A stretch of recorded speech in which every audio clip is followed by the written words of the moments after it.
வீட்டின் வரவேற்பு அறையை அலங்கரிக்க வண்ணத்தில் ராதை கண்ணன் பொம்மை வேண்டும் என்பது விமலாவின் நெடுநாளைய ஆசை. அருகில் இருந்த காளிதாசன் பொம்மைகள் கடைக்கு சென்றால் கணவன் திவாகருடன். அவர்கள் எதிர்பார்த்த வண்ணத்தில் அழகிய பொம்மை இருந்தது.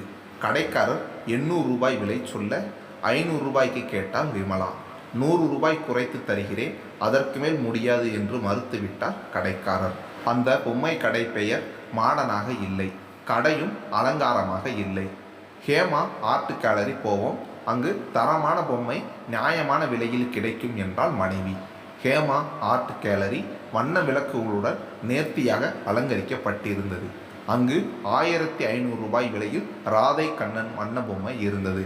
திவாகர் கண்ணீருக்கு பொம்மை முந்தைய கடையில் பார்த்ததைப் போலவே இருப்பதாக தோன்றியது. விமலா ஒத்துக்கொள்ளவில்லை. பேரம் இல்லாததால் சொன்ன விலை கொடுத்து வாங்கி வந்தார்கள்.